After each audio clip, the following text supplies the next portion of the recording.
right, bonjour and bienvenue everyone. My name is Linda Witt. I'm the president of the Fédération des Alliances Françaises USA and one of the hosts for today's session. I'm based in Portland, Oregon, and I'm joined today by my colleague, Melissa Sara, our National Programs Administrator. Melissa is based in Washington, D.C. Hey, Melissa, why don't you say hi so we can get you on camera? Bonjour tout le monde. Thank you. So we're going to get today's session underway with our four panelists in just a few minutes. In the interim, I'll cover a couple of introductory housekeeping items, which will allow our guests time to arrive in the room and get settled. We are expecting a few hundred attendees today from across the United States and Canada, so we'll take a couple minutes on these introductory notes. So first of all, you are in the right place if you're expecting the event on Demystifying the French, a panel discussion. And then yes, today's event is part of an ongoing cultural offerings program on Zoom that is free to Alliance Française and AATF members. And you know, while most of our events are in English, our September events are in French. So the upcoming events that I'll be talking about right now are somewhat rarely in French. So if you are an intermediate or an advanced speaker of French, please feel free to join our national conversation group, which will be next Tuesday and Wednesday, the September 7th and 8th. And then the same week, we'll also have a session with Dominique Bonnat of the Académie Française. So you can visit the website that's listed at the bottom of the screen, afusa.org, to find out more about our upcoming programs, both national ones and ones offered by the 110 chapters across North America. And of course, if you're not already an Alliance Française member, you can find a handy map of all the chapters on our afusa.org website. So now we want to talk just a little bit about today's logistics. So that everybody has a good auditory experience, we're going to try to keep everyone on mute during the presentation. We want you to invite you to use the chat feature for submitting questions for the question and answer period. We'll get that going a little bit later. We would recommend that you stay on speaker view because in a few minutes, what Melissa is going to be doing is she's going to be spotlighting all of the primary panelists so that they stay permanently on your main screen. So we recommend that you stay in speaker view. And then during any screen shares like this one, just remember you can resize the images on your device.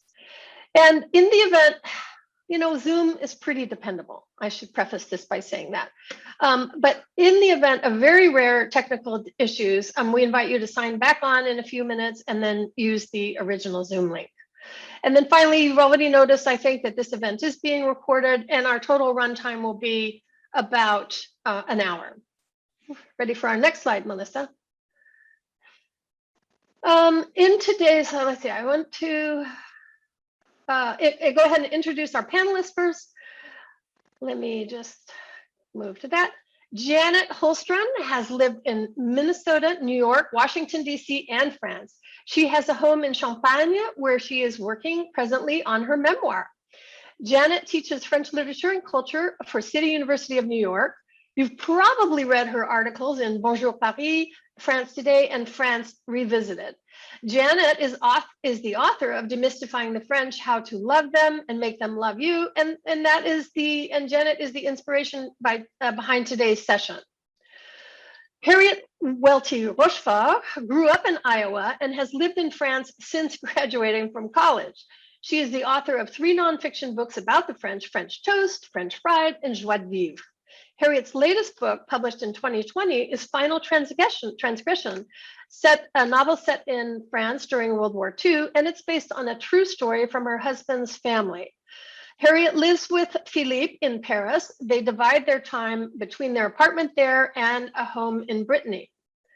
Our third panelist is Adrian Leeds. She is originally from New Orleans and has lived for now 27 years in France, in both Paris and in Nice.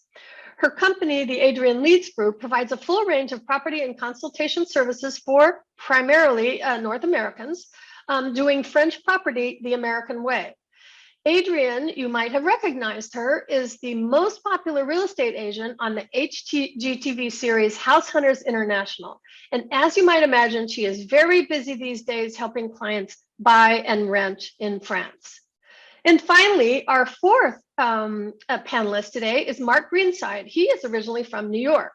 So years ago, he was dragged to a little village in Brittany by a girlfriend to spend the summer. He and the girlfriend fell out of love with each other, but he ended up buying a home there, an adventure that he describes in his book, I'll Never Be French, No Matter What I Do. And then his latest book describes how he is, in parentheses, not quite, close parentheses, mastering the art of French living. So on our next slide, I think we talk a little bit about our goals here today. I want to point out that we will be occasionally talking about cliches or generalizations of people because we want to find out if perhaps there are underlying reasons or misconceptions at play. So the idea is if we better understand the reasons or the catalysts behind the myths that we Americans, for the most part, have of the French, then we could all get along more comfortably. Now, thankfully, as you've noticed, our panel of 4 experts brings us several decades of actual lived experience, a combination of living, traveling, and working in France. So they've decoded the French, if you will, and we're absolutely delighted to have the benefit of their insights today. So Melissa, go ahead and you can drop our PowerPoint and we'll spotlight the panelists and get going with our first question, which I will go ahead and put to Janet. And that is, Janet, what is the most important lesson that you've learned about dealing with the French? And we're going to do this in a round robin format where we'll cycle among the panelists to get their impressions on each of these key questions. Janet, will you start us off? Thank you. Of course. I think really, in thinking about this, I think really that the most important thing I've learned is the importance of being patient. And the reason for that is that Americans, for the most part, are kind of in a hurry all the time. And French people, for the most part, are never in a hurry and don't really believe in being in a hurry. They believe strongly in taking their time about everything. And that goes from everything from having a meal in a restaurant where, I mean, a lot of times Americans have said to me, they've said that they think French waiters are ignoring them, for example, because they take forever to bring the check. When a French waiter takes forever to bring you the check, it's not because they're ignoring you. It is because they are giving you the time to thoroughly enjoy your meal, which for French people is not just food, it's food plus conversation. And it's a strong French value that you should be able to take your time, as much time as you want to enjoy it. So it's really up to you to let them know when you're ready. And that goes for all kinds of things too. I mean, it goes for standing in the boulangerie at the end of a line and somebody at the front of the line is taking their sweet time, having a pleasant conversation with the boulanger. And I mean, Americans tend to get impatient about that sort of thing. They're trying not to tap their feet and roll their eyes and sigh. The French people behind them are waiting patiently. So I think that's the thing, is to be patient with those kind of things. Be patient when the plumber you called doesn't come and you think he's never going to. He'll get there. And if it's emergency, he'll come right away. If it's not, he'll come in his own time. So that's the most important thing I've learned. Oh my gosh, I think you've already cleared up one of the biggest problem areas between Americans and French with that first answer. Thank you so much, Janet. Harriet, Harriet, yes, moving on to you. What do you think is the most important lesson that you've learned about dealing with the French? Well, I love this question because there are so many. But what I picked out was, and what I often tell student groups when I speak to them, and these are university students who come maybe once a year for a week or two, I tell them the following thing. I said, you got to figure out one important thing.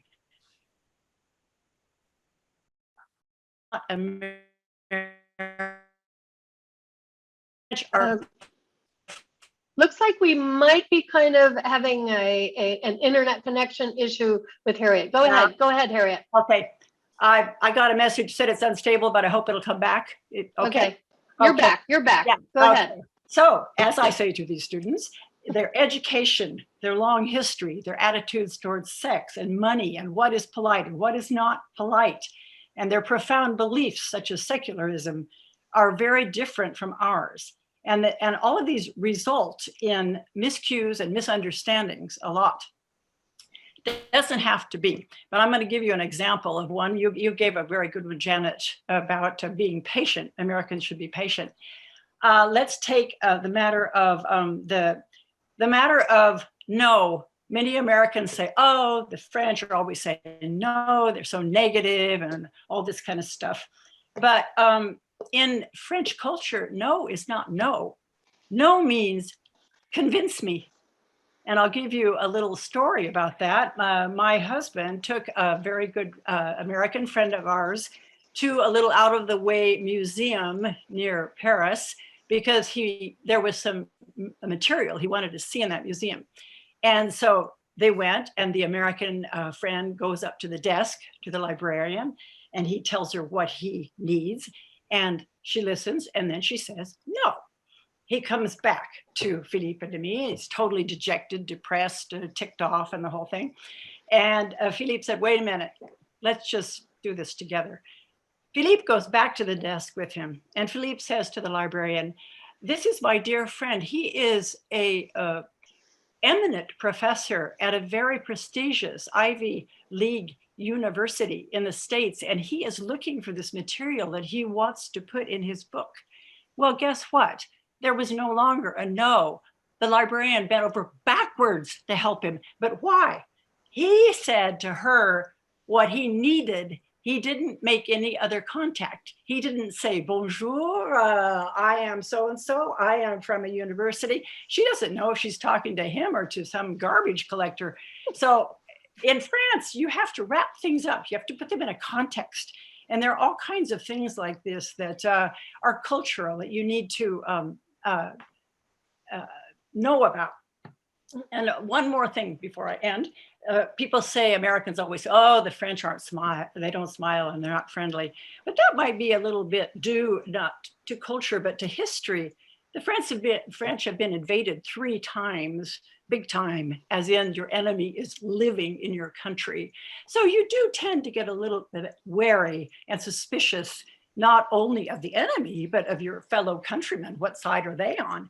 And so in your rapport with people, this plays out definitely. So it is true that French, especially in Paris, don't walk around with the big open face because I would say of this history. And that's what I tell these students. And I do believe there's a lot of truth in that. And I could go on and on and on, but I won't, because I think you want to ask this to someone else. Thank you, Harriet. Those are great points. That no doesn't mean no, and that think about the historical context when it comes to friendliness. Absolutely. Hey, Adrian, what do you think? To you, what are the most important lessons that you've learned about dealing with the French? Well, Harriet stole my number one. Oh, no, I'm sorry. I mean, number one is yes, they're always going to say no first until you convince them. So, but fortunately, I have a long list. It's not a problem. And the second one on my list is that if you don't ask the right question, you aren't going to get the right answer. And I mean, I just see this happen over and over and over again. I'm going to tell you one brief story. I went to the pharmacy with a prescription, and she came back and said, I'm sorry, it's out of stock. And so I went away and I went to another pharmacy. I went to 5 pharmacies and they all said, we're out of stock. So I realized, damn me, I didn't ask the right question. So I go to the 6th pharmacy and I say, hand them the prescription, and they say, we're out of stock. And I said, well, how can I obtain this prescription? If you're out of stock, can you give me an answer? believe it or not, this woman got on the internet on her computer right there, found a pharmacy nearby that actually had one, called them, said, please hold it for my client, my customer, and she'll go pick it up. Lo and behold, there it was, no problem. But until I asked the right question, I was going in circles. And so you don't always know the question to ask, which can pose another problem. But literally, if you don't ask the right question, they're not going to just, offer up information like Americans do. Oh, I see you've got this issue. Of course, you can do this and that and give you all the solutions. Not going to happen. So that's the one I would nail on. That rings a bell with me too, Adrian. That's a great story. And then moving on to Mark, what is the most important lesson that you've learned personally about dealing with the French? Mark, we need you to unmute. Let's see. Let's go. There we go. Thank you. Thank you. The lesson for me is le bon geste, doing the right thing. It's especially true for me because, unlike everybody else in this group, I'm a functional illiterate in France, and I know I will never get the bon mot, the right word. So I've got to rely on the bon geste, the right action, the right thing. And actually, the best example I can think of this to explain the difference between America and France doesn't have to do with me. It has to do with the 2006 World Cup. In the 2006 World Cup, a soccer match, France was playing Italy. The game went into overtime. Italy committed a foul. France got a free kick. Its captain, fellow named Zidane, was the person who was going to give the kick. Everybody expected him to make it. Everybody expected France to win, except the Italian guy standing in front of him, who either said something about his mother or his sister. And Zidane gave him a hard headbutt. The result was Zidane was removed from the game. He didn't make the kick, and France lost. In American eyes, he's a sucker. In American eyes, he fell for a trick and got beaten. He's a loser. In French eyes, he's a hero. Every French person I spoke with defended the headbutt, said it was the right thing to do. 6 years later, there was actually a 15-foot statue of Zidane doing the headbutt in front of the Pompidou, commemorating and recognizing the rightness of it. So, in the US, what's important is winning. You think of Lance Armstrong, think of Barry Bonds, you think of people who sort of crossed the line to win. In France, the important thing is doing the right thing. And, I don't always know what the right thing is. And God knows I never would have guessed doing a headbutt was the right thing. But I do try. And that's what I've learned. No shortcuts. Don't always try to win. And that's a hard thing to learn for a guy who doesn't like to lose. That's a great example of fundamental differences in how we perceive major events that take place. That's wonderful. Thank you so much. Okay, let's move on. And panelists, you're doing great on time. So don't worry about going over. We're doing great on time. On question number 2 now, and all of us have done this, and we appreciate your honesty as we go into this next question. But so our next question is, what is the biggest or most embarrassing faux pas that you have made that you're willing to share with us so that we don't make the same mistake? Janet, let's start with you. And let me go ahead and ask you to unmute. Well, there we go.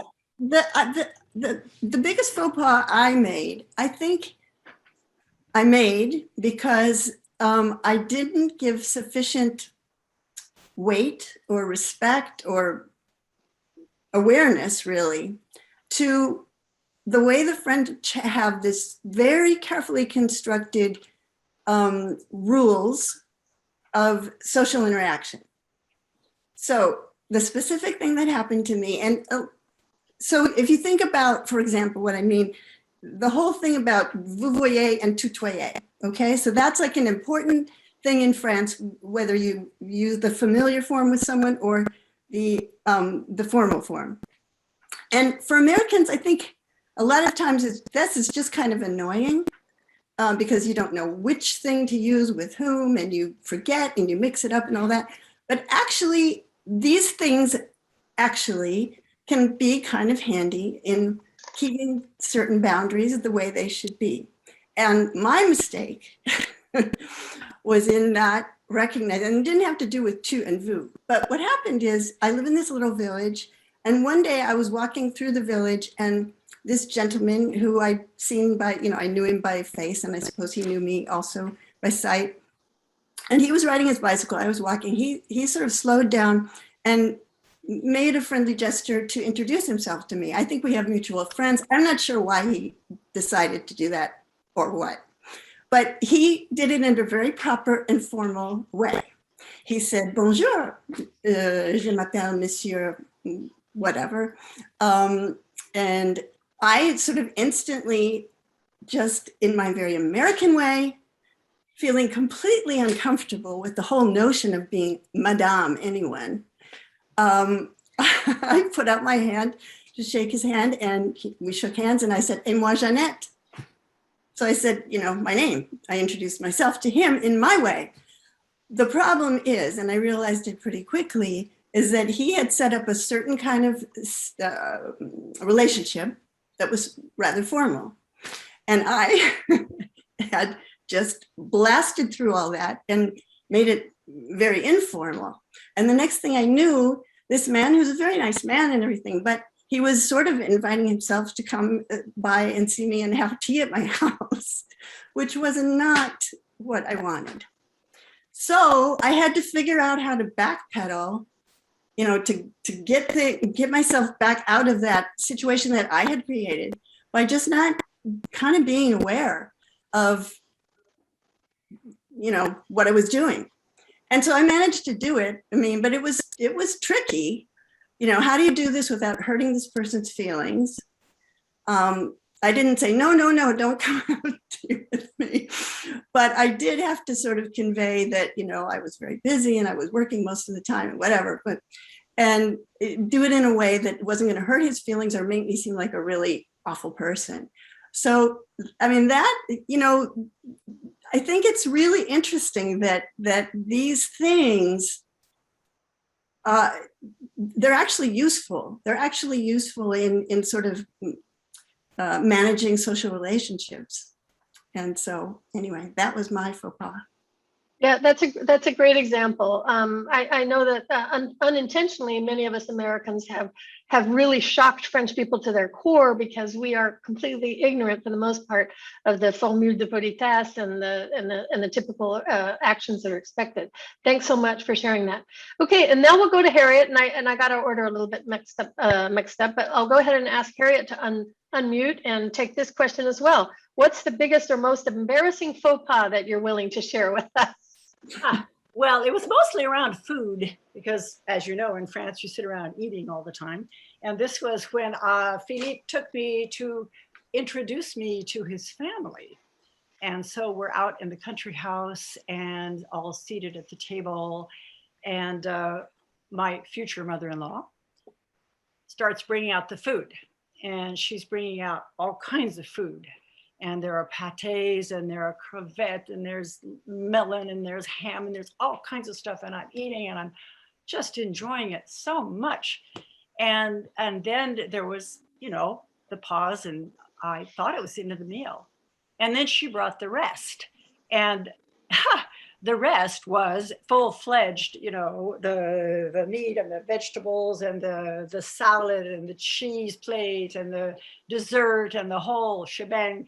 And it wasn't a faux pas, but it was just stupid because I didn't know about the French courses, and that's what you do. And I didn't know that for the rest of my life, I would have meals like this in the country every Saturday and Sunday, and each meal would last 2 or 3 hours.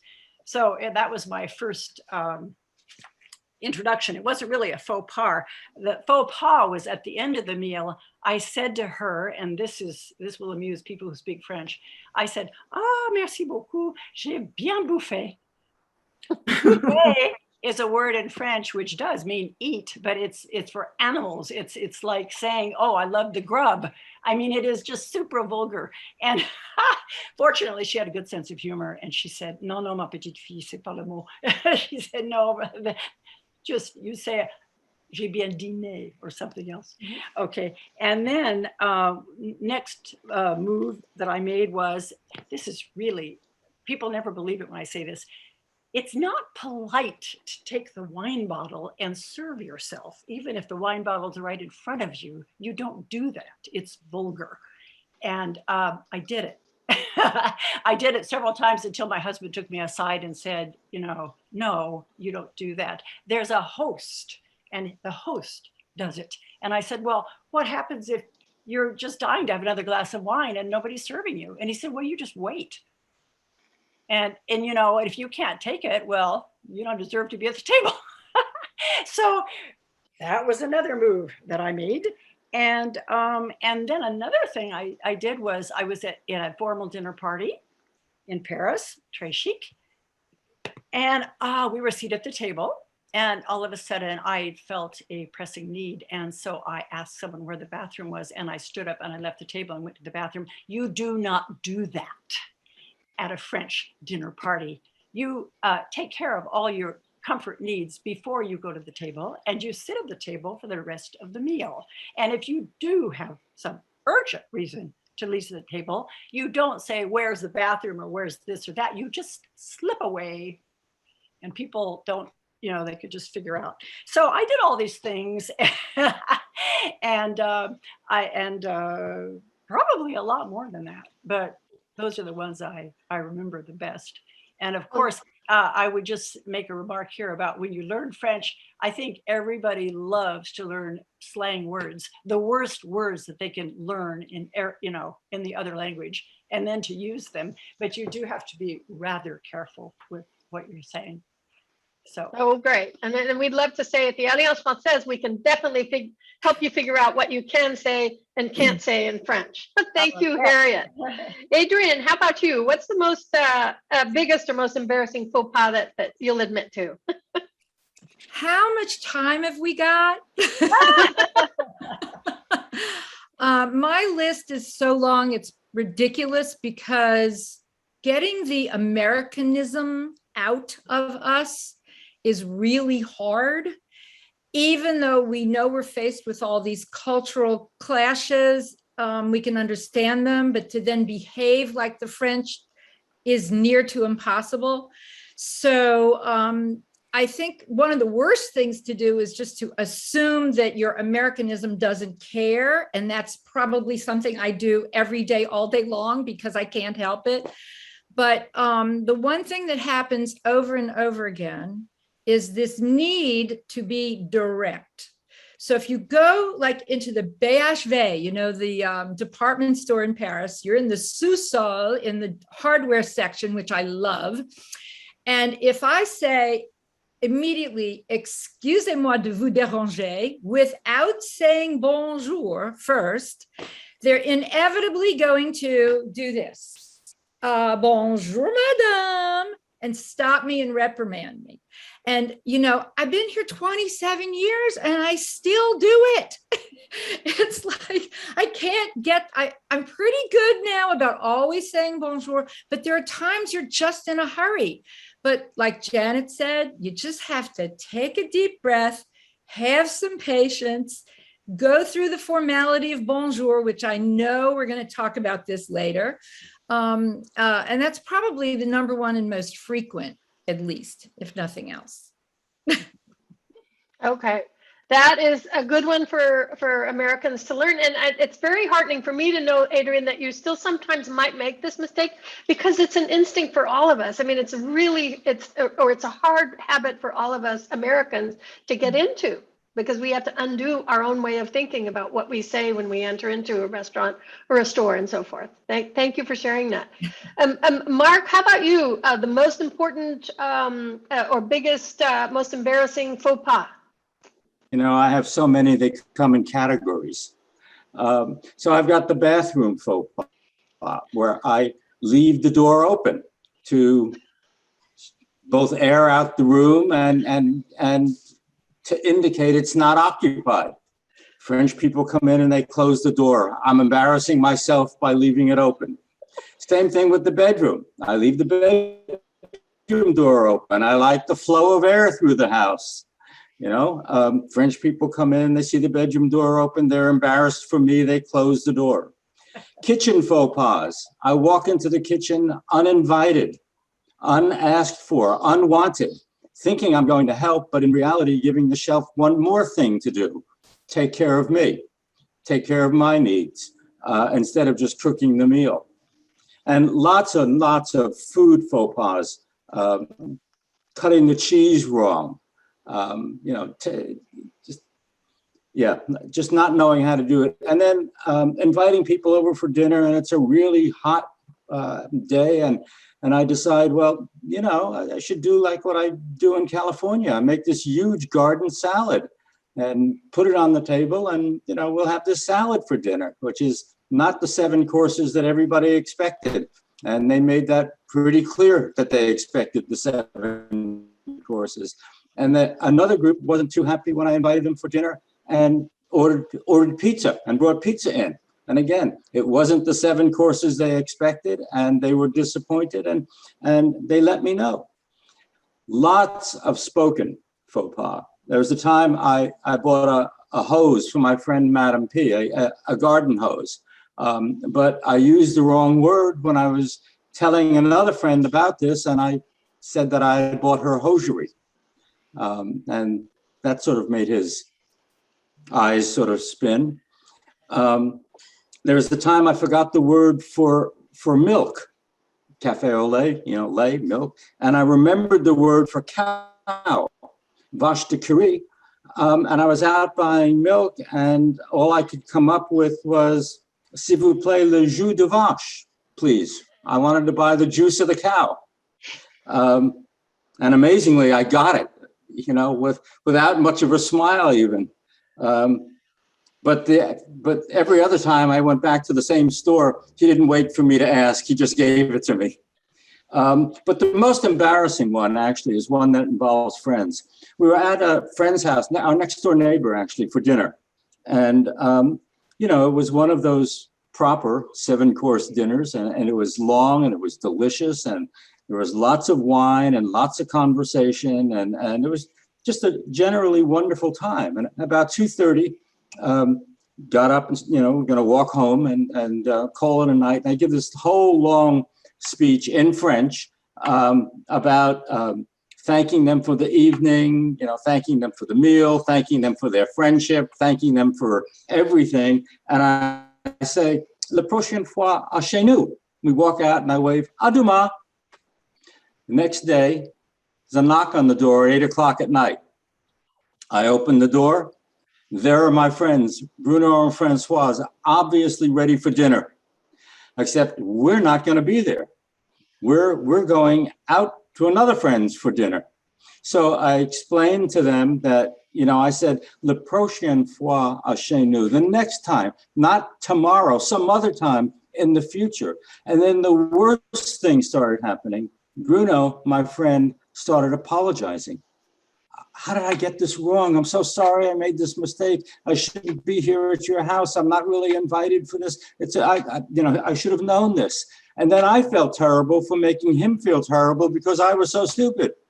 So that was probably the worst one, really, making a friend feel bad because of my own ignorance of what I was saying and how I was saying it. And I still feel bad about that. Oh, wow. And yeah, the tragedy of saying la prochaine, c'est chez nous, et puis à demain, and then them understanding that it's tomorrow at your house. Wow, what a great story. Thank you for sharing. We'll all try to avoid that exact situation for sure. All right, now we're going to move on to question 3, and this time I'm going to get the order of our panelists correct. So starting off with you, Adrian, what are the things that you like best or least about the French, and or the thing that you admired the most? So this is a pretty loaded question. This is seriously loaded because, again, we sort of need a lot more than an hour. But I tell you what, I decided I should start with the things I like the most before going into the negative aspects. And one of the things that I really enjoy about the French is their passion for life, and even the tiniest little things. In fact, I think that the French passion for even the tiniest little things is what makes Paris, for example, the most romantic city in the world. I think there is just a passion in everything they do, and it's one of the things I greatly admire about them. I also really love the fact that life here is not about money. It's about enriching one's own life without the money. And that for me is probably one of the biggest reasons I'm here, because money is not what it's about. Whereas in the States, or in our culture, there is the bottom line, which is a phrase that doesn't even exist in French. That concept doesn't even happen in their minds. And the other thing that I really, really enjoy is that they honestly believe that good healthcare, quality healthcare for all, education, quality education for all, and public transportation are not privileges, these are rights. And I know that that's part of this socialist democracy, this concept, but it's another big reason to be living here, because there's more people have more as a result of it, and I admire that. On the other side, though, the things I'm not really thrilled about is I'm not really wild about their method of education, which is not called éducation, it's called formation, which means that they're molding our little people into the sheep they want them to be in order to follow the rules. And of course, my daughter went through the French educational system, and I had to make sure to give her the American side, because they really don't teach resourcefulness and creativity and critical thinking. It's really more about pounding information into their heads that they can then regurgitate back. And I could tell you all sorts of stories about this, but if I could marry both educational systems, I would think we could have something a little more ideal and perfect. And the only other thing that generally really upsets me is that they don't realize how spoiled they are, and there's a sense of entitlement that sometimes is hard to overcome, while we Americans know what it's like to not have all that big of a safety net.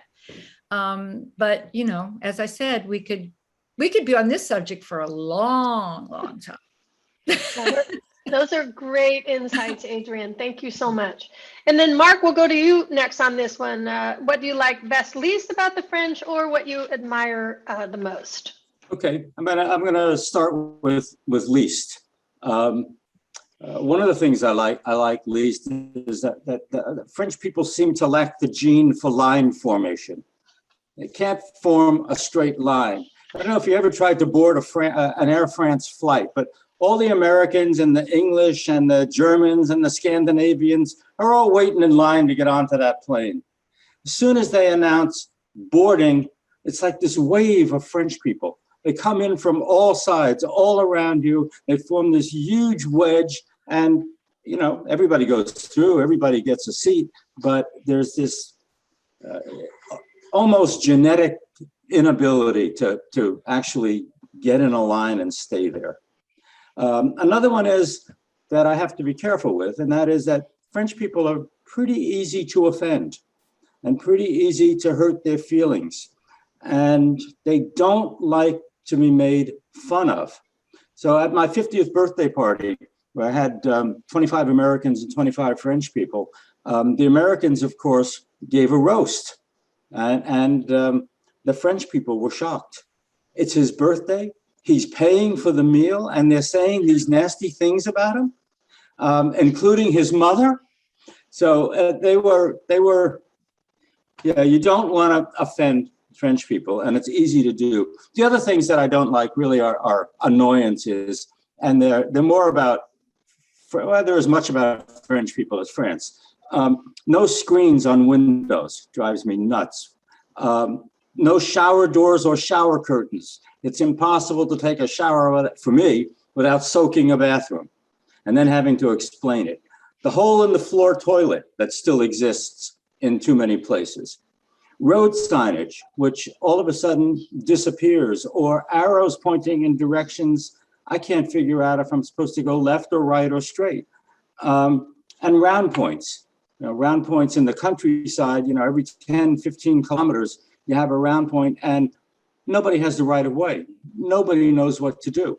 Everybody sort of stops and gets confused. And so those are the kinds of things that I like least, and they're relatively minor. The things I like most are, for one thing, France has a Good Samaritan law.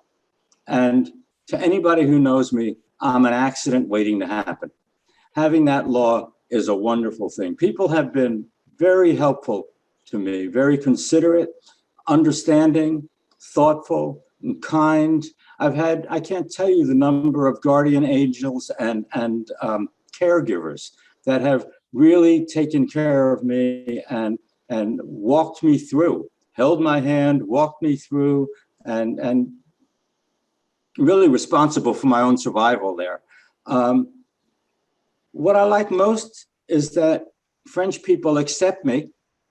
I'm a stranger in a strange land, and I feel very accepted. And most important, I like who I am when I'm with them. I made a list. Actually, it comes from my first book.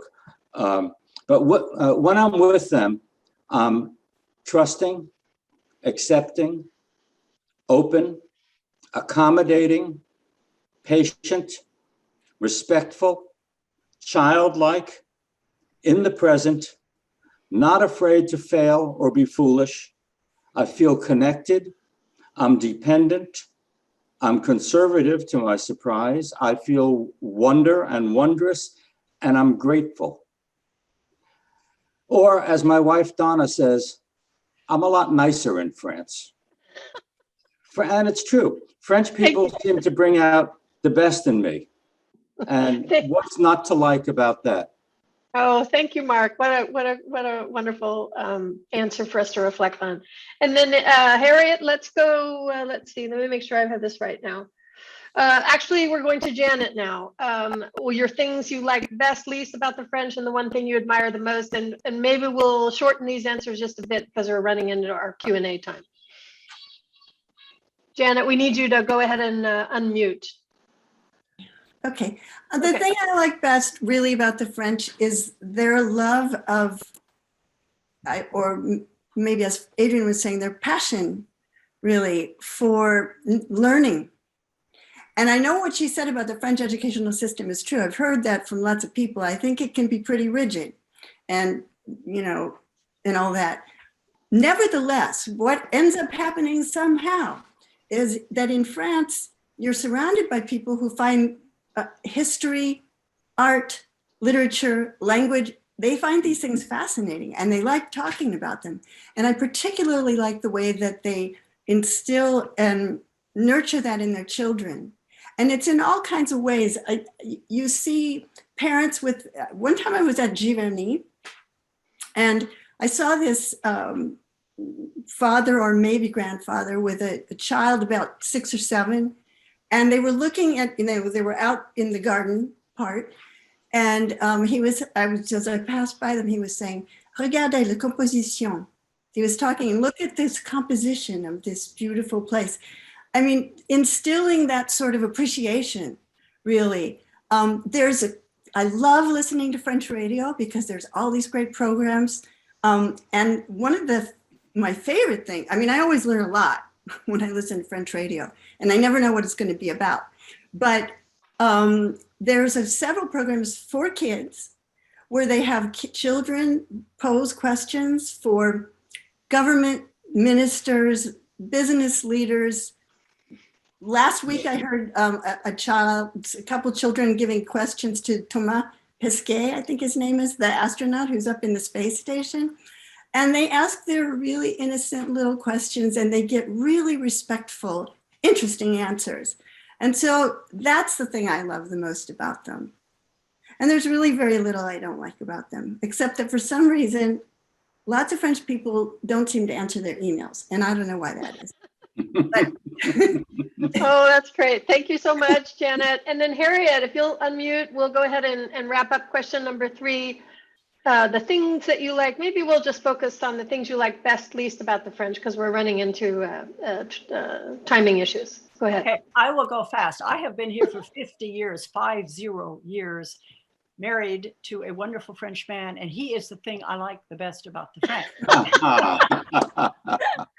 And he has taught me so much, and his parents taught me so much about the way the French live and how they enjoy life. And I just related to a lot of things that the other people said, so I'm not going to reiterate what they said. But if I had to pick out one thing, I would say that I love about the French, and I do agree with Janet about the children and education, and but I would say the sense of style and form.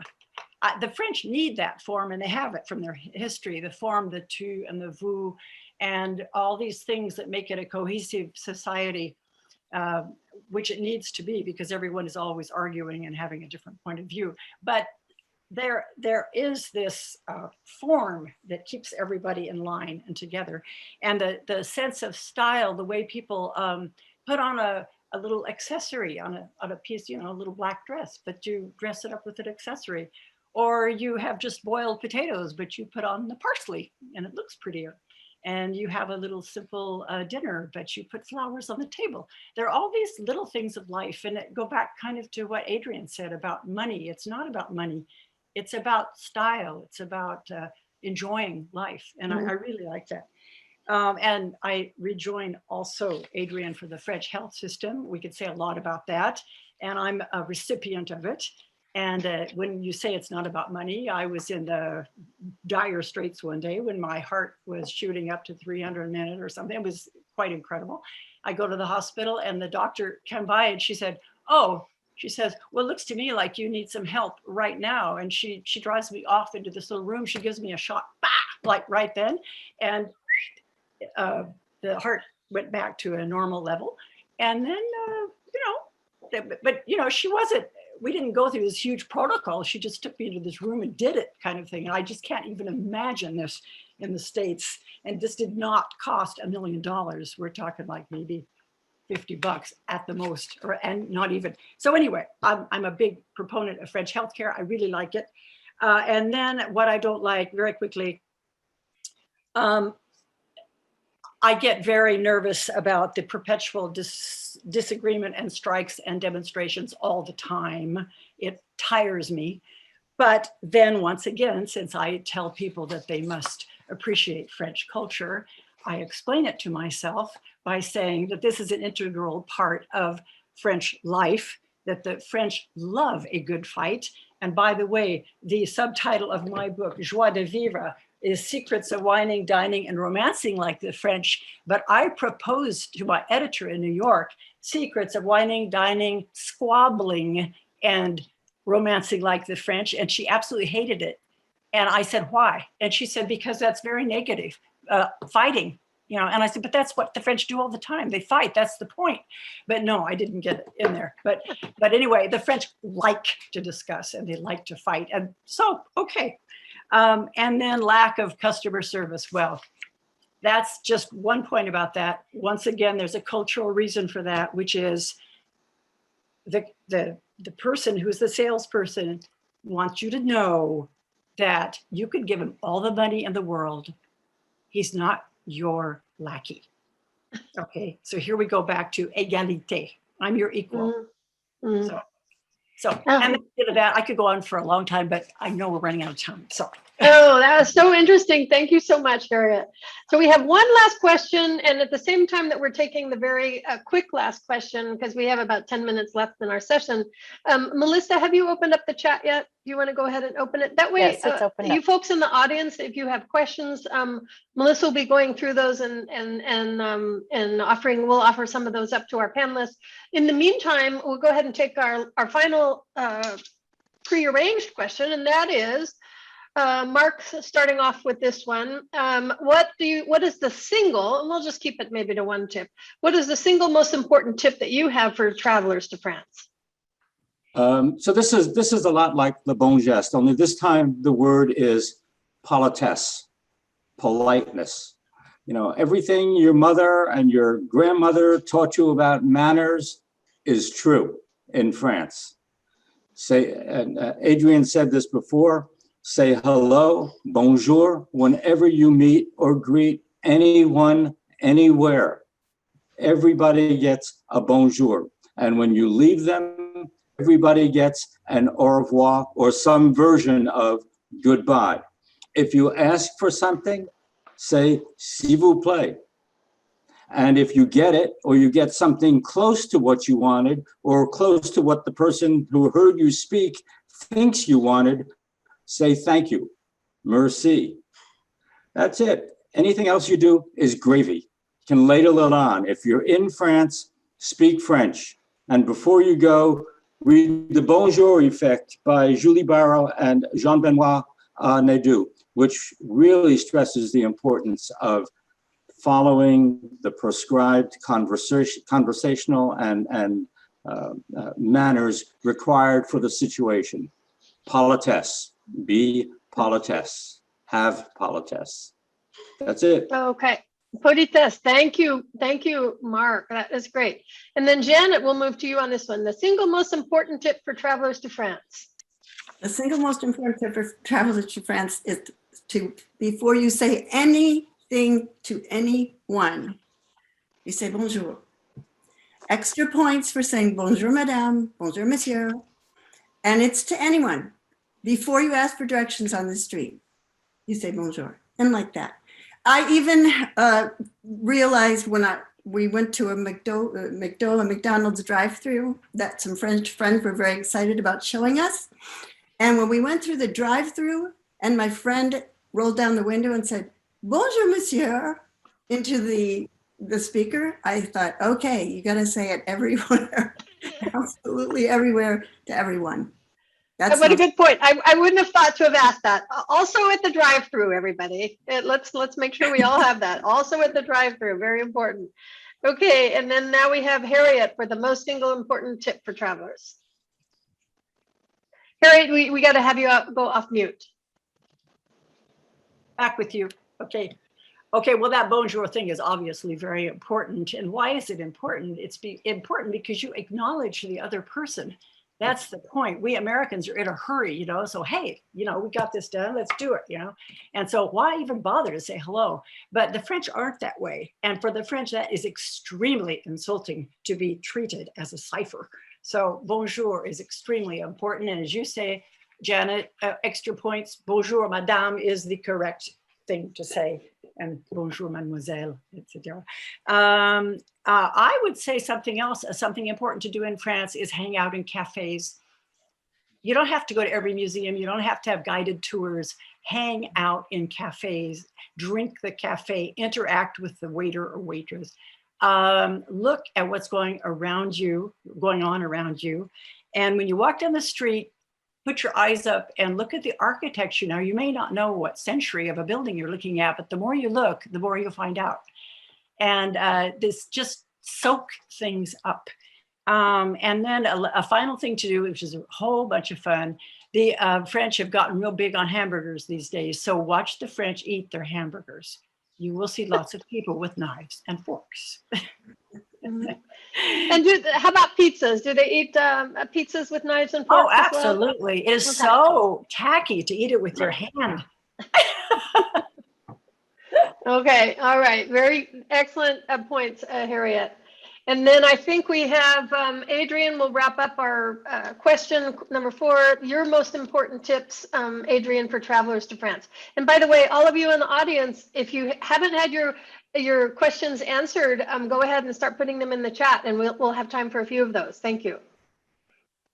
Well, of course, you know, bonjour is this amazing Fatic word that's symbolic. And yes, I would reiterate this tenfold, but I'm so glad that Harriet talked about the cafe, because what I discovered, okay, long ago, is that you should never walk into a cafe and choose your seat and sit down.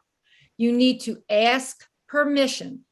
If you go in and you just say, may I have this particular table, they will treat you like a king or queen. But if you just walk in and sit down and assume that because you're the customer that you're entitled to be there, it's a no-go. So that's like the first thing, just be polite, say bonjour, may I have a table, and then you know, you're good to go, even if your French isn't really that great, which is the next thing everyone should be doing. And that is taking lessons at the Alliance Française so that they can use at least a little bit of French, because if you make any effort whatsoever, you're going to be treated a lot better. There's no question about it. Even if you sound horrible, even if the words are wrong, even if, Mark, you're saying completely the jus de vache, I love that. I mean, we've all done things like that, and they just think it's cute and funny and charmant, right? Mhm. So I would say that that's really, really important. And then last but not least is just realize that you are a guest in their country. Okay, and it's not funny money, monopoly money. It's not this concept that what we do as Americans is correct and right and the best, that we are in their country and we need to, you know, when in Rome, do as the Romans. Mm-hmm. You know, Adrian, that's a really good point about the asking for a table, or at least, you know, politely asking, can I sit there in the cafe? I don't recall having done that. And I have had quite a few chilly receptions in cafes, even though my French was decent. Thank you so much. And thank you also for mentioning that it's pretty much a given. I think all of us on this panel agree that, yeah, you could get by in France in survival mode without much French, but you can have a much deeper connection with the people and their culture if you go to the trouble to go ahead and try to master the language at some level. And the French that you deal with will appreciate that as well. So a little plug in there for the Alliance Française, for those of you who are not already taking classes with us. We have a couple people that have their hands up, but we'd really like to get your questions in the chat. So if you could put your questions in the chat. Oh, the chat's not working. Okay. So we can ask Catherine okay. to unmute herself. Yes. Okay, now I don't know. The chat still says disabled, so I don't know. Okay. Okay. Okay. Well, let's take your question real quick. We've got two or three other questions as well. So let's go ahead. Go ahead. The quick question is, to what extent is some American traits appreciated by our French friends? Because we don't want people from France coming here and trying to act like Americans. We enjoy the French traits. How much is that true in the reverse? Adrian, go ahead. Adrian, go ahead. Yes. Oh, well, they certainly don't appreciate our being really loud. That's for sure. I don't appreciate Americans being really loud. So that's, you know, that, but otherwise, I think they do appreciate that we are smiley people. You know, the smiles are on our faces all day long, every day, no matter what we do. And even though they think we sort of look goofy, I still think they appreciate it. I don't like Americans being loud in America. Yeah, good answer, Adrian. Hey, Harriet, take yourself off mute. And yes. I just, the French really, really, really like the Americans. And I don't know why some Americans get the idea that they don't, because I can tell you, having lived here for 50 years, I've had many, many experiences. Every time I open my mouth, I speak fluent French, but with an American accent. I can't get rid of it. But that is not a problem. On the contrary, people say, oh, are you English or American? And then we get into a big subject. I mean, it's like I got off the boat. It's just like I got off the boat. Every single day of my life, I have this conversation because people are so interested. Where do you come from in the States? And they tell me about their experience if they went to. So I'm here to tell you that the French really like Americans, and to dissipate that image or this myth that they don't. Oh, great. Thank you, Harriet. Beverly in Bend, Oregon, I believe. Beverly, why don't you give us your question? I am actually back in Portland at the moment. Oh, you are? Yes, but my question is, because I've gotten this sense over the years that so many of the Americans that travel to France only go to Paris.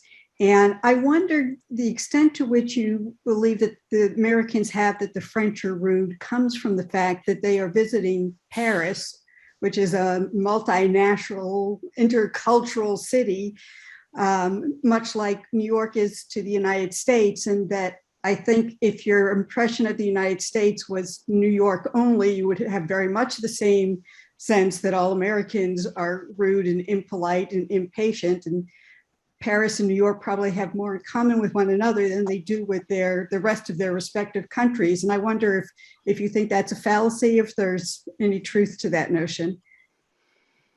Janet, go ahead. Yeah, I think We all have answers. I think that it actually isn't. I mean, there are rude Parisians, there are rude people everywhere, and there are rude New Yorkers. But first of all, I don't think. I lived in New York for 20 years. I love New York, probably more than anywhere else on earth. That's the truth. And so I don't think that I think it's an undeserved reputation that New Yorkers have. I think really the reason that Americans do come away with the impression of the French being rude is really because of these cultural misunderstandings. They walk in somewhere, they don't say bonjour, they start speaking English without even saying, do you speak English, in French or in English. And it just sort of shocks the French. They can't figure out, the image I have developed is that it's like Americans are sort of big, friendly golden retriever or something, who is not a bull in a china shop. It's a big, friendly golden retriever who goes bounding into this shop that's full of all these rules of politesse and forms of the way people are supposed to behave in public. And they just start breaking all these rules, wagging their tail. And the French are just sort of shocked. They can't figure out what happened. And the Americans are completely oblivious to what they've done wrong. And they're looking at the French, who are looking sort of aghast, and they're thinking, gee, what's wrong with these people? So I think it's really more that than anything. I think it's not knowing how to approach things. And that's really why I wrote my book, Demystifying the French, is that, there's these simple rules, and if you know them, it makes such a big difference in how things go. Yeah. And Harriet, I think she's got a couple, and Mark as well. Harriet, what's your thoughts on this? Just a real quick anecdote about the restaurant thing and Americans being noisy in restaurants. We have some American friends with whom we have great fun. And when I'm in the States with them, we laugh as loud as we can. When we're in our apartment in Paris, we roar with laughter. And we try to tone it down in restaurants, but my American friend and his wife and a couple of their friends were at a restaurant one day. He told me the story, I wasn't there. And they were being very noisy, so noisy that the other people in the restaurant could not even hear themselves speak. And that's noisy. And the maître d' came over to them, and he was not rude at all to them. He said, "Oh, monsieur," he said, "excuse me, may I ask you to restrain your enthusiasm?" Which I thought was a very classy way of saying, click. So there you go. So we have more space in America. We have big restaurants. We are big people. We have a big country. But you go into a small French restaurant and it's rather intimate. And so people need to be able to hear each other. And so I think that's something that people need to, but as I That- said, the French like the Americans, so I wouldn't. have to- And that is a good point, Harriet, about the different density of population and so forth in smaller spaces in France. Mark, you had one point on that? Yeah, just very quickly. I mean, I think that's really sort of the French anti-Americanism. I think that's really old news. And it's so old news, it's now cliche and stereotype. This is news from the de Gaulle period. This is news from the 60s. In the 60s, there was a good deal of antagonism. De Gaulle was very nationalistic.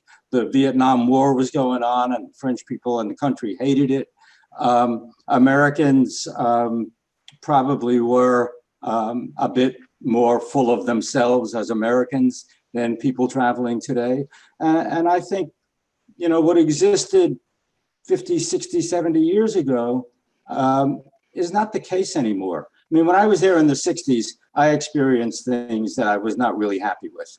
I have never experienced anything in any way hostile in any part of France since then.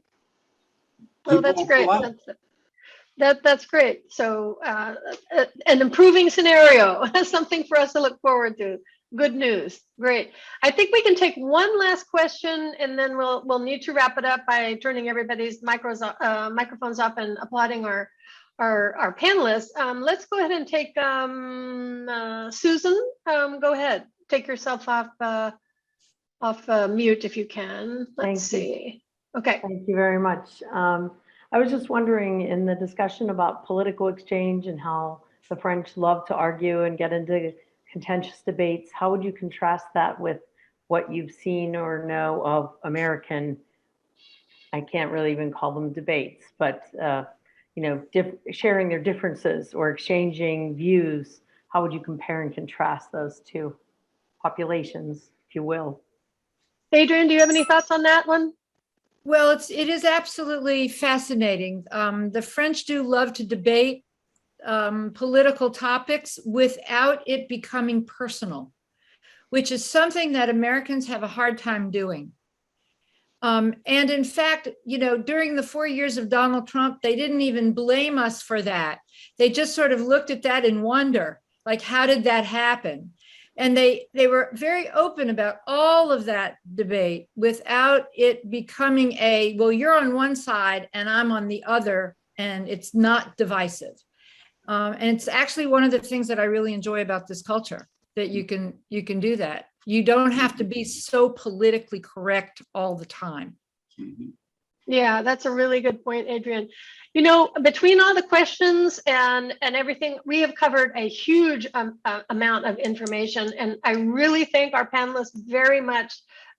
These are just great insights that I think are going to be helpful to all of our attendees today as we go forward. Just things to think about and keep in the back of their mind as they travel in France to have a better experience.